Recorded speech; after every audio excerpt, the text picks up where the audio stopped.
Hello and welcome to On Point. I'm Jenny Almanza. Gentrification has come to many neighborhoods in the Los Angeles area and hotly debated topic among residents, community leaders, and business owners. Cutthroat developers at that point come in, get the land at pennies on the dollar, and then they gentrify it. And they come in and they raise everything and they build new mixed-use developments with apartments above and commercial down below, which nothing wrong with that. But the city should not be forcing that to happen by taking away the public parking lot. If any private owner of property wants to sell their property to a developer to develop, this community will judge that project on its merits and decide whether it's a good fit or not. And we encourage that because we want to see the community improve. But we do not want gentrification forced on us by the city, removing parking and driving our ethnic mom and pop businesses who are hardworking people out of business and out of our community. In some cases, rising rent have displaced homeowners and businesses.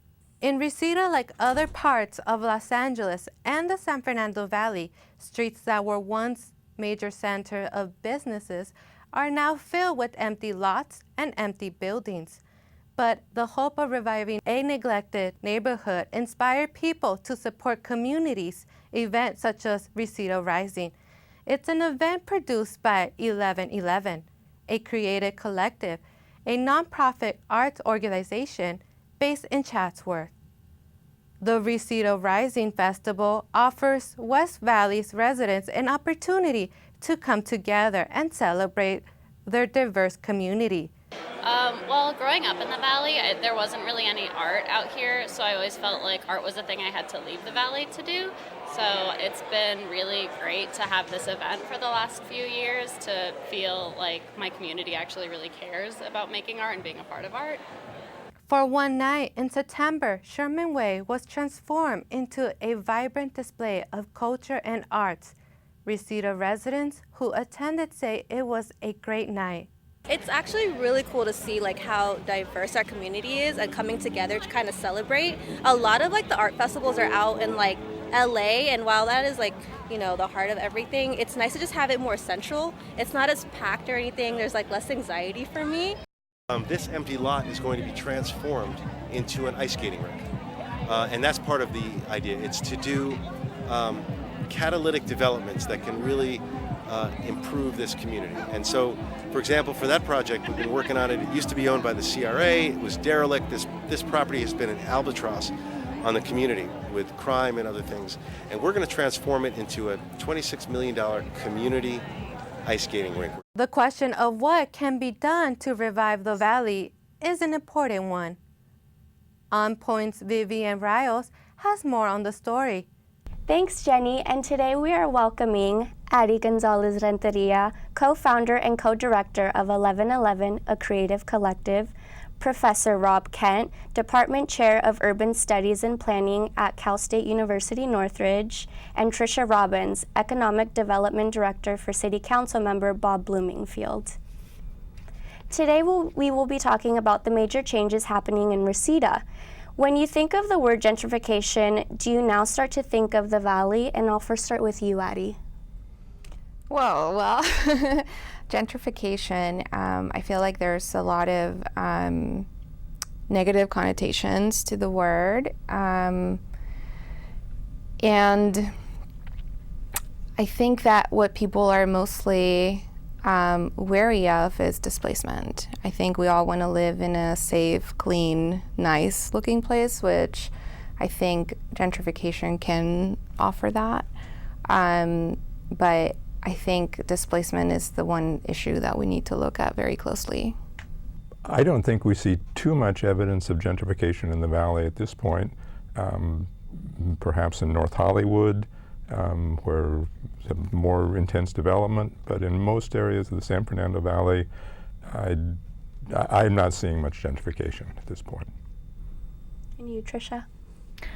I would agree for the most part with the professor. I think that some of what we see is demographic change in the Valley, and also the aging of the structures in the Valley, and how folks are moving back to the central city in order to have shorter commutes and potentially better quality of life because they have more time available to them throughout the day, which is changing the perspective in some ways of what the Valley is. And Addy, this next question is for you. What inspired you to partner with City Councilman Bob Blumenfield to create the Reseda Rising Art Walk? A lot of the impetus for the Reseda Rising Art Walk was actually born out of Canoga Park Art Walk, because we have been doing that for about 6 or 7 years. And we wanted to do something bigger, and working, with the councilman in Canoga Park, it was a nice segue into wanting to do the Reseda Rising Art Walk. Reseda historically is one of the most diverse neighborhoods in the entire valley. It's centrally located, and it just has a lot of artists and creative people that live in and around the area. So we really wanted to focus our efforts somewhere that was centrally located in the entire San Fernando Valley. And Tricia, what inspired the city councilman to have this event? This event came out of the Councilmember Blumenfield's initiative for Reseda Rising. Reseda is an area that you may know the Community Redevelopment Agency declared a redevelopment area after the '94 Northridge earthquake, because it and Canoga Park, generally down Sherman Way, had received a significant amount of damage during the earthquake and needed assistance. The other thing that had happened was all of the indoor malls had opened up in the valley and kind of sucked some of the life right out of the main streets that used to exist. Sherman Way and Reseda, there's buildings there that were built in 1915, 1920, and that's where the JCPenney's was, that's where the country club was, that's where the movie theater was, and where people went on Saturday nights. After the malls opened, a lot of that business went away, a lot of the storefronts became vacant, the redevelopment area was established, and part of what the council member is doing with the initiative is drawing the consumer focus and the resident focus back to that area to let them know that there are fun, safe, interesting things to do here that you want to come do. And so our hope is we're opening up a ice and roller skating rink with the LA Kings, in addition to we're renovating the movie theater. And between those two family-friendly purposes, the hope is that Saturday night, residents within walking distance will be like, what's going on? Let's walk down to Reseda and see what's happening. And Addy, how long does it take to plan an event, especially with your projected amount of 10,000 people? Well, this is our 4th year, and it's been growing every year, but approximately takes about anywhere from 12 months to at least 10 months in preparation, yes. And what were you guys hoping to achieve throughout the event this year? Well, one of our main goals as an arts nonprofit organization is to really highlight the artistic talent that is living and breathing in Reseda and in San Fernando Valley, but also to really bring out the community and have artists and creatives commune with the rest of the neighborhood in an environment that's friendly and creative and fun. Yeah. And was the event a success for you, and how do you measure whether an event like this is a success or not? Absolutely. I think we have different markers for what success means, but for us, I think ultimately is a turnout, the amount of people that come out, and also the fact that there were no accidents and no incidents. Everybody had fun, and the bands walked away happy, the vendors walk away happy, the businesses surrounding the area are happy. Food trucks, everybody that takes part in the event gave us really positive feedback. So I would count that as a success. Tricia, why do you think an event like this is important to the community? So I realized that my last answer was somewhat incomplete, and that question allows me to complete it. I think the reason why we do this is that you have to create a there for people to go there, and that's what we're doing with this. It does, as Addy pointed out, help support the small businesses that exist in the area and help encourage them to keep their doors open longer. But more than anything else, I think it's that it helps raise the spirits is not quite the right word, but it helps community members have more pride in Reseda. And I mean, they already do have a lot of heart for the community, and they really care a lot about it, but this helps reinstill that pride in it. Yeah, and Addy, do you think the Art Walk and the movement of revitalization of businesses and community involvement is benefiting Reseda? I think so. I think, like Tricia said, just to echo, there is like a newfound A18 pride. Yeah, and I don't want to relegate it to just Reseda. I think it's like the entire San Fernando Valley. Historically, there's a stigma to the valley and that it's not like a cool place to be. And I think part of what drove myself and my business partner Aaron was that, like, we wanted to beautify and revitalize our neighborhood through the arts. And so, yeah, I think for us, it's just really important to keep driving that point that, like, if we want to make something happen, we have all of the tools to do so. Yeah.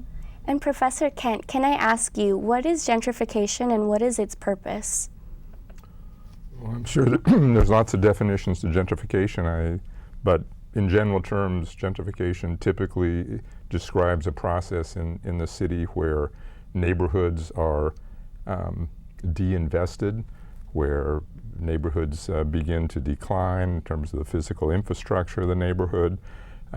This creates, if the neighborhood is located adjacent to downtown or some attractive amenity, this creates opportunities for people with money to come in, buy those properties, upgrade those properties, and which they often view as bargain properties, and move into them. We see this happening in a number of areas around downtown LA and Northeast Los Angeles, Highland Park, Eagle Rock, places like that.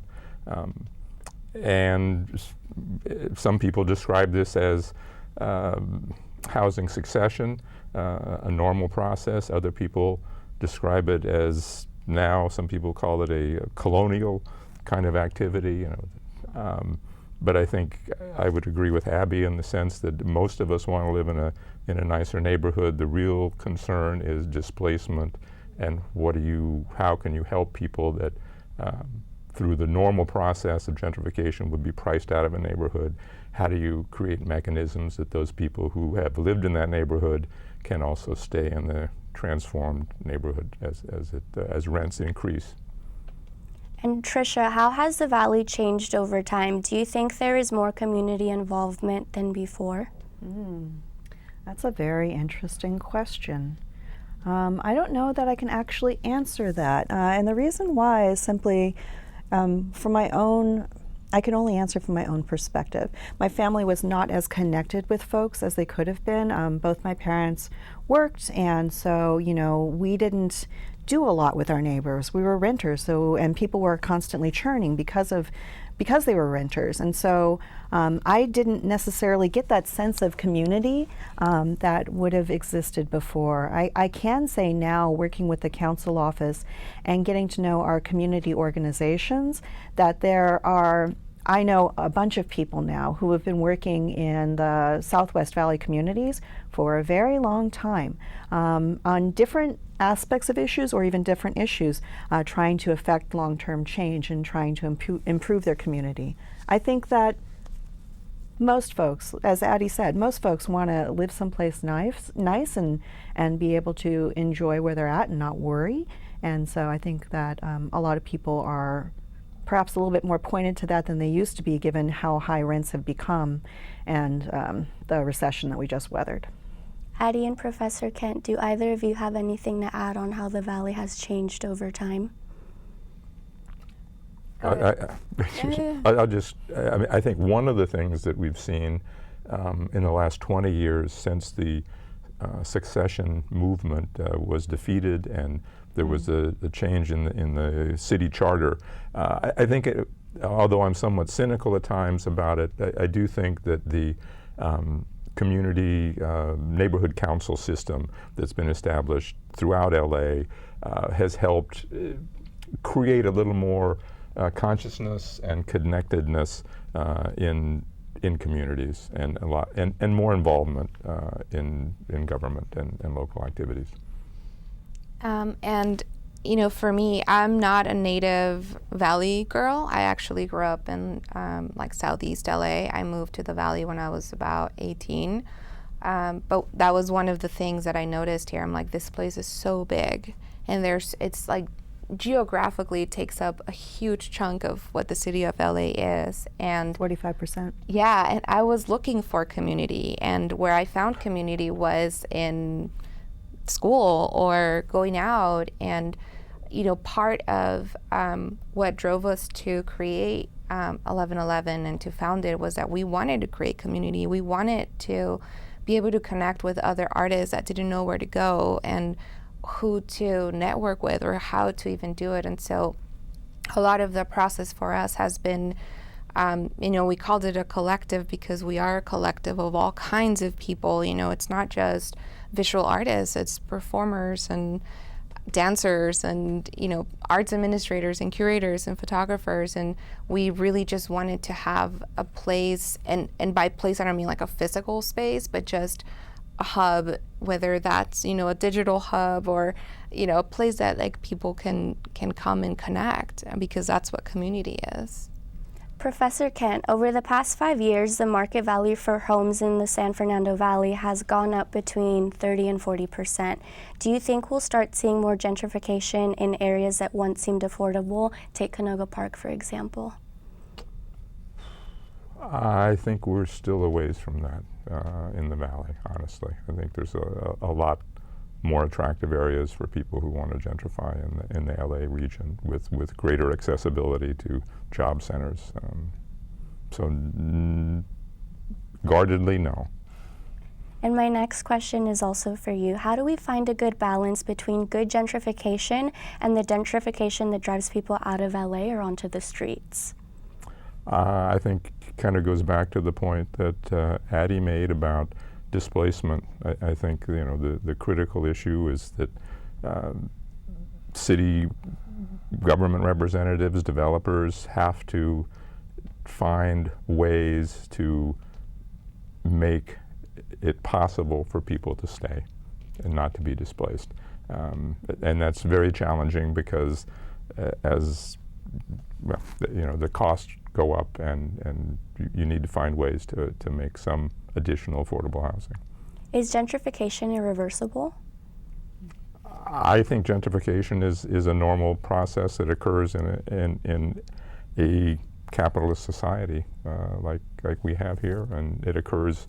We see gentrification occurring in Europe, in lots of places in Europe. We see gentrification occurring in Latin America. You can go to Buenos Aires or a lot of major cities in Latin America, and you'll find gentrification going great guns. Historic cores are especially attractive for that process. So it's a process that occurs pretty much worldwide. I don't think it's a reversible process in a sense. It's a process that you mitigate, and you try to mitigate the negative aspects through positive social programs. Tricia, many small business owners fear that trading the public parking lots for senior housing will make business harder for them in terms of customer parking. Is there anything you can comment about that? Absolutely, and I'm glad you brought that up. What is being studied right now, and it is just a study, there is no project proposed. What is being studied right now is the potential for taking 1.2 acres of surface parking lot that is not metered, that is completely free, that has no real restrictions on time, and building affordable housing over it, and keeping that public parking underneath it, but simply building over it. So it will be replaced, it will be retained, and the entire the entire idea of this is to help ease some of the gentrification pressures that people are experiencing, not at the expense of our small businesses. We want to ensure that they stay there. The council member has been representing this area when he was an assembly member and when he used to work for Congressman Berman. So he's been in this area for about 22 years, and he's known a lot of the small business owners for a very long time. He doesn't want to see any of them going out of business, which is why we're doing things like a facade improvement program, why we're working with the Small Business Center to make sure that they have access to resources so that they can build their social media presence, or find ways in order to help them have an edge and to compete better in the economy. And lastly, I'll say, there are ways, I've seen this in other parts. I used to work with Council District 14, which covers Boyle Heights. And so there are ways where you can do things for the businesses to help them weather the transitionary periods, because there will be a time where the parking is unavailable. You could create a shuttle to nearby satellite parking and make that occur. You could, if there's blockages of the businesses' storefronts or signs, put up signs that let people know that they're open for business, that this business is back there and this is why you want to go. I've even seen when Metro was putting the Gold Line through from downtown to Alhambra, they even gave some of the small businesses along that corridor stipends to help them deal with the offset of loss of business, or to offset the loss of business. So there are ways to work with the community to retain them.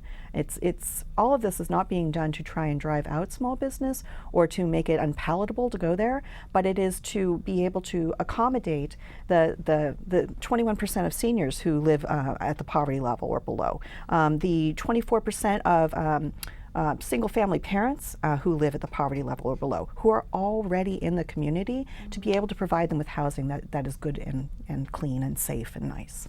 And earlier you had talked about the ice skating rink, and I kind of want to come back and touch up on that. Now there are a lot of new projects and developments happening, such as the ice skating rink that's being partnered with the LA Kings. How will these new developments affect the small businesses? Do you think they will in any way?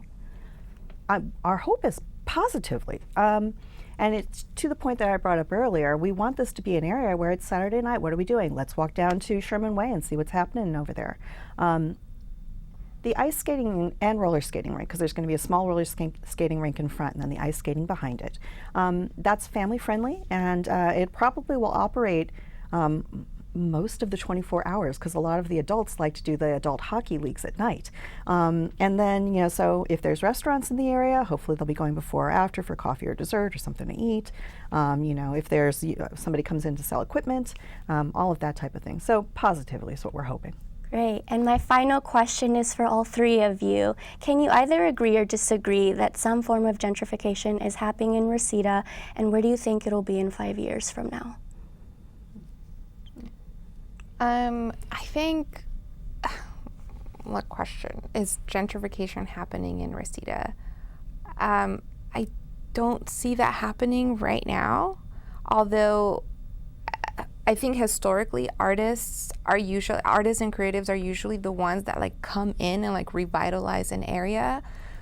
They make it hip and cool, and then people want to move in, and then we have big developers coming in and buying out properties. But I think there's a disconnect, and I think we're trying to rectify that. And I commend the office of Councilman Blumenfield for connecting with us, because we have a pulse on the ground, and I think adding this level of consciousness into development and how is it affecting the community, it's really important. So I think just echoing what Professor said about being able to mitigate gentrification from the onset is really important. And I actually wrote a paper about gentrification and displacement and the intersection between urban development and cultural development, and how that dialogue needs to start happening between city entities and nonprofit and arts organizations that are connected directly with artists. Thank you, Professor Kent. Well, I would probably reiterate what I said before. I don't really see gentrification in the classic sense developing along Reseda Boulevard at this time. I do, if activities like the art walk and other things are successful and create a there, and I think that's one of the big things that we lack in the valley, are sort of central there kinds of places. The Central Plaza of a Latin American city where you can go and walk around and there's other people. We don't have many of those. If they're very successful in creating sense of place down along Reseda, then yeah, in 10 or 15 years we may be looking at some kind of gentrification, but I don't think yet in this area. Tricia? I think what we're seeing is change, and I think that's what we see everywhere, and I think that's one of the things that we as, people have to face and deal with, throughout our lives is change. Do you embrace it? Do you fight it? What do you do with it? I think that we as a council office are trying our best to generate positive change and bring everyone along with us so that it doesn't push folks out. So that's our aim and our goal. Our panel has officially come to a close. Thank you all for being here today. Thank you. Thank you. Thank you. They call me Maxie, but I prefer tripod. I was your above-average four-legged homie, and then wham, bam, minivan. Some people pity me. Now that's lame. I still run, fetch, and swim. And the ladies love me. I'm the ultimate wingman. Just don't ask me to high five.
Hi, Meals on Wheels. I'm Marco. I'm a college student, and I volunteer as a driver for Meals on Wheels.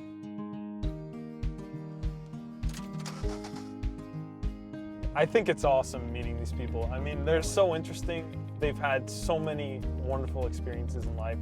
Your community helps to raise you up into the person that you become. Meals on Wheels is a great way to give back to that community.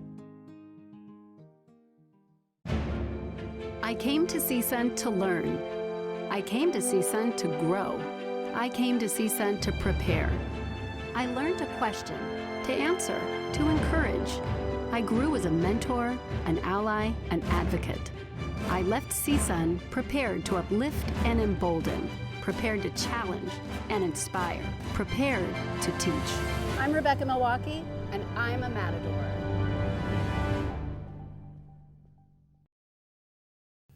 Thank you for watching. For On Point, I'm Jenny Almanza.